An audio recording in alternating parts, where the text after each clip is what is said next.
அனைவருக்கும் வணக்கம். இது சாரதி லா ஸ்டடீஸ். சாரதி லா ஸ்டடீஸில் கான்சி 2ல் அடுத்ததாக பார்க்கக்கூடிய மிக முக்கியமான விஷயம் power and duties election commission of India. இது ஒரு கொஸ்டின் பார்த்தீங்கன்னா அடிக்கடி உங்களுடைய கொஸ்டின் பேப்பரில் கேட்டுக்கிட்டு இருக்காங்க. அது மட்டும் இல்லாமல் மிக மிக இலகுவான ஒரு கான்செப்ட். எல்எல்பி படிக்கிற நீங்கள் இதை பற்றின விவகாரம் முழுசாக தெரிஞ்சு வச்சுருப்பீங்கன்ற நம்பிக்கை சாரதி லா ஸ்டடீஸுக்கு இருக்குது. ஏன்னா ஓட்டு போட்டிருக்கீங்க. ஓட்டு போடும்போது என்னெல்லாம் ஒரு சூழ்நிலை அந்த மாநிலத்தில் உருவாகுதுன்றதை நீங்கள் கண்கூட பார்த்துருப்பீங்க. இதையெல்லாம் மனசில் வச்சு தான் நீங்கள் எக்ஸாம் எழுத போகிறீங்க. என்னென்னா கொஞ்சம் டெக்னிக்கல் வேர்ட்ஸை நீங்கள் யூஸ் பண்ணணும். ஆர்டிகல் 324 யூஸ் பண்ணாமல் இதை நீங்கள் என்ன தான் சொன்னாலும் அது கதை அடிக்கிற மாதிரி ஆகிடும். அதனால் ஆர்டிகல் 324 ஆஃப் இந்தியன் கான்ஸ்டிடியூஷன் அப்படின்னு போட்டுட்டு ஒரு கட்டம் கட்டிட்டு அதன் பிறகு நீங்கள் எழுத ஆரம்பிச்சிங்கன்னா உங்களுடைய ஆன்சர் மிக நேர்த்தியாக இருக்குன்றதில் சிறிதளவும் ஐயம் கொள்ள வேண்டாம். எலெக்ஷன் கமிஷன் ஆஃப் இந்தியா அப்படின்னும் போது அது எதற்காக உபயோகப்படுகிறது அப்படின்றத நம்ம பார்த்துடலாம். அவர்களுடைய பவர்ஸ் என்ன, டியூட்டிஸ் என்ன. எலெக்ஷன் கமிஷன் ஆஃப் இந்தியா என்பது இந்தியாவில் தேர்தல்களை சுதந்திரமாகவும் நியாயமாகவும் நடத்தும் ஒரு சுயாதீன அரசியல் சட்ட அமைப்பாகும். It's a autonomous power. இது ஒரு சுதந்திரமாக முடிவெடுக்கும் ஒரு அமைப்பு. யாரும் பார்த்தீங்கன்னா இதற்கு இன்சிஸ்ட் பண்ண வேண்டாம். இவர்கள் பொறுப்பு ஏற்றுக்கொண்டால் மற்றவர்களுடைய பொறுப்பு எல்லாம் அமைதியாக்கப்படும், காணாமலாக்கப்படும், அதாவது சஸ்பென்ஸ் ஆக்கப்படும் அப்படின்றது தான் கான்செப்ட். சஸ்பெண்ட் ஆகிடுவாங்க மற்றவங்கெல்லாம். அது ஜனாதிபதியாக இருக்கட்டும் இல்லை மற்ற எவர்களாக இருக்கட்டும், அந்தந்த இடத்துல தேர்தல் நடக்கும்போது அவர்களுக்கு உண்டான அந்த பவர்ஸ் இல்லாமல் போய்விடும். ஒரே ஒரு பவர் சென்டர் மட்டும்தான், அது எலெக்ஷன் கமிஷன் ஆஃப் இந்தியா. புரிஞ்சிருக்கும் நம்புகிறேன். இது இந்திய அரசியல் சட்டத்தில் 324 கீழ் உருவாக்கப்பட்டுள்ளது. இதனுடைய ஆர்டிக்கல் என்ன, நேரடி ஆர்டிக்கல்னா 324. நம்ம ஆல்ரெடி இதை பார்த்தாச்சு. கட்டம் கட்டி நீங்கள் காண்பித்து விடுவீங்கன்ற நம்பிக்கை சாரதி லா ஸ்டடீஸ்க்கு வந்துடுச்சு. சரி, எலெக்ஷன் கமிஷனின் மிக முக்கிய கடமைகள் என்ன அப்படின்னு பார்த்தீங்கன்னா, பிரசிடென்ட் ஆஃப் இந்தியா, நாடாளுமன்றம், இட்ஸ் எ பார்லிமெண்ட், மற்றும் மாநில சட்டமன்றங்கள், லெகிஸ்லேட்டிவ் அசம்பிளி ஆஃப் ஸ்டேட், இவை எல்லாமே பார்த்தீங்கன்னா தேர்தல்களை நடத்துவது இவர்களுடைய மிக முக்கியமான பணியாக பார்க்கப்படுகிறது. இவர்கள் தான் பார்த்தீங்கன்னா தேர்தல்கள் நடத்தி அந்தந்த அமைப்பை உருவாக்குறாங்க, மக்கள் ஓட்டு போடுறதன் அடிப்படையில். ஸோ மக்களுக்கும் இவர்களுக்கும் நேரடியான தொடர்பு இருக்கிறது நினைவில் வச்சுக்கிங்க. மேலும் வாக்காளர் பட்டியலை தயாரித்து பராமரித்தல். வாக்காளர்னா யார்? ஒரு தனி குடிமகன் பெயர் தான் வாக்காளர்னு பேர். இவர் பார்த்தீங்கன்னா பார்லிமெண்ட்டுக்கும் போகலாம், ஸ்டேட் லெகிஸ்லேட்டிவ்க்கும் போகலாம், அல்லது குடிமகனாகவும் இருக்கலாம். குடிமகன் தான் எல்லாருமே. பட் இவருடைய பதவியை உயர்த்திக்கணும்னா இந்த தேர்தலில் நிற்கலாம், தவறொன்றும் கிடையாது. இவர்கள் அங்கீகரிக்கப்பட வேண்டும். தேர்தல் ஆணையத்தால் இவரை அங்கீகரித்தால் இவர் என்ன வேணாலும் ஆகலாம் நம்ம இந்திய ஜனநாயக நாட்டில். India it's a democratic country. மக்களால் தேர்ந்தெடுக்கப்பட்ட நபர்கள் தான் மக்களை ஆளுகின்றார்கள் அப்படின்றத நினைவில் வச்சுக்கிங்க. இட்ஸ் மொனார்ச்சி கண்ட்ரி கிடையாது அப்படின்றதையும் புரிஞ்சுக்கிங்க. சரி, தேர்தல் அட்டவணையை அறிவித்தல். இந்தந்த டேட்டில் இதெல்லாம் நடக்கும். அதாவது 3/2/2026 அன்னைக்கு தேர்தல் அட்டவணை அறிவிக்கிறாங்கன்னா இவர்களுடைய கண்ட்ரோலில் மொத்தமாக அந்த ஸ்டேட்டு போயிடும்.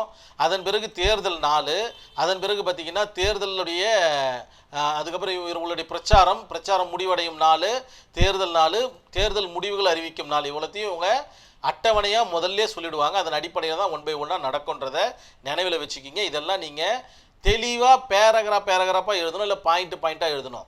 அரசியல் கட்சிகளுக்கு அங்கீகாரம் வழங்குதல். ஒரு புதுசாக ஒரு அரசியல் கட்சி ஒன்று உருவாகுது அப்படின்ற பட்சத்தில் இந்த அரசியல் கட்சிக்கு அங்கீகாரம் இவர்கள் தான் வழங்க வேண்டும், மற்ற யாராலையும் வழங்க முடியாதுன்றதையும் நினைவில் வச்சுக்கிங்க. மேலும் தேர்தல் சின்னங்களை ஒதுக்குதல். தேர்தல் சின்னங்களை புதுசாக வந்திருக்காங்க இவங்களுக்கு ஒரு தேர்தல் சின்னம் வேணும் இல்லையா? பழசாக இருக்கிறவங்களுக்கு ஆல்ரெடி சின்னங்கள் ஒதுக்கப்பட்டிருக்கும். ஆனால் புதுசாக வர்றவங்களுக்கு தேர்தல் சின்னங்களை இவங்க ஒதுக்குவாங்க. ஒரு 3-4 தேர்தல் சின்னங்களை காமிப்பாங்க. அதுலேருந்து ஒன்று செலக்ட் பண்ணி நம்ம எடுத்துக்கலான்றது தான் நான் தெரிஞ்ச விஷயம். சரி, பணிகளையும் மேற்கொள்கிறது. தேர்தல் நேரத்தில் மாடல் ஆஃப் கான்டாக்ட் அமுல்படுத்தி, அதாவது ஒரு தேர்தல் எப்படி நடக்கணுன்ற ஒரு விஷயத்தை முன்கூட்டியே மக்களுக்கு சொல்லுவது இவர்களுடைய மிக முக்கியமான கடமை. அமுல்படுத்தி சுதந்திரமான நியாயமான தேர்தலை உறுதி செய்கிறது. முறைகேடு ஏற்பட்டால், இன்கேஸ் ஏதோ ஒரு போலிங் சென்டரில் முறைகேடு ஏற்படுது, அந்த இடத்துல பார்த்தீங்கன்னா கலவரம் ஏற்படுது, அந்த இடத்துல பார்த்தீங்கன்னா பிரச்சனைகள் உண்டாகுது, மிஷினை போட்டு உடைச்சிட்டாங்க. இந்த மாதிரியான நேரங்களில் ரீஎலெக்ஷன் பண்ணுவதற்கும் இவர்களுக்கு அதிகாரம் உண்டு. ஞாபகம் வச்சுக்கிங்க. இதனால் இந்திய ஜனநாயகத்தை பாதுகாக்கும் பெரிய வல்லமை படைத்த கான்செப்டாக இந்த எலெக்ஷன் கமிஷன் ஆஃப் இந்தியா பார்க்கப்படுகிறது. கிட்டத்தட்ட நம்ம எல்லாத்த பற்றி பேசிட்டோம். இது இல்லாமல் உங்களுக்கு என்னெல்லாம் தெரியுதோ தாராளமாக எழுதுங்க. பார்த்தீங்கன்னா போலீஸ் பார்த்தீங்கன்னா மக்களை எல்லாத்தையும் செக் பண்ணுவாங்க. பணம் யாருன்னா அதிகமாக கொண்டு போனால் அதை பிடுங்கி வச்சுப்பாங்க. அதன் பிறகு அதற்கு முக்கியமான ஒரு விஷயத்தை சொல்லிட்டு அதை வாங்கிக்கலாம். இந்த மாதிரியான விவகாரங்கள்லாம் கூட நீங்கள் ஆட் பண்ணி எழுதலாம், தவறொன்றும் கிடையாது. அதுவும் தேர்தல் கமிஷன் ஆஃப் இந்தியா உடைய மிக முக்கியமான பணி, ஒரு பவரும் கூட. பவர் அண்ட் டியூட்டிஸ் கண்டக்ட் எலெக்ஷனை பார்த்தீங்கன்னா கண்டக்ட் பண்ணுறது இவங்க தான் அப்படின்றத நினைவில் வச்சுக்கோங்க.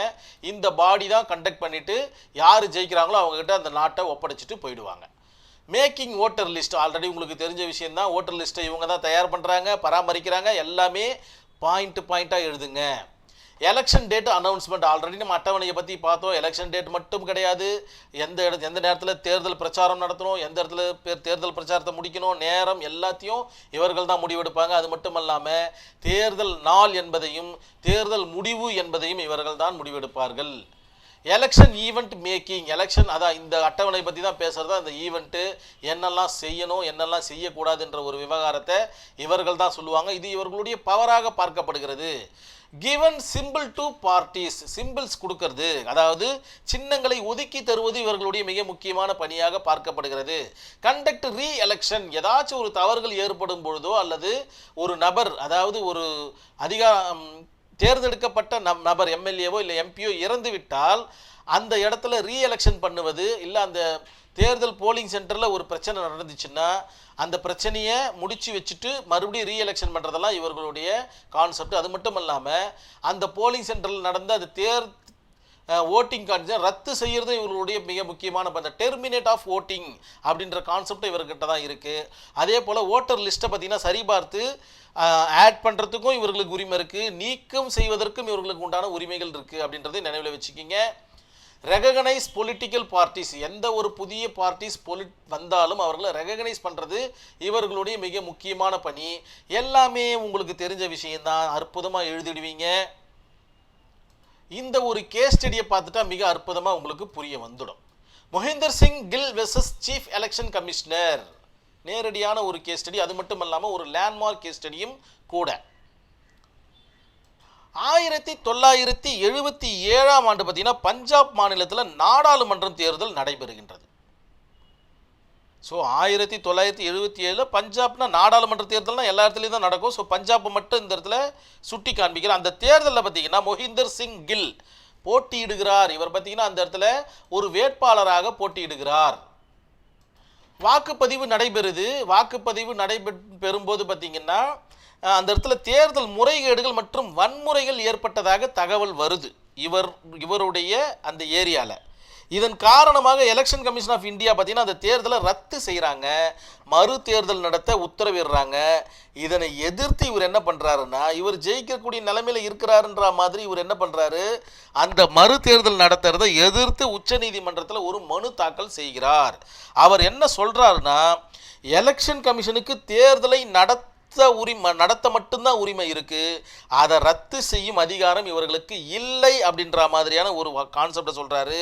இந்த உத்தரவு சட்ட விரோதம், இல்லீகல் ஆக்டிவ் அப்படின்ற மாதிரி ஒரு விஷயத்தை இந்த இடத்துல சொல்றாரு ஆனரபிள் சுப்ரீம் கோர்ட்ல.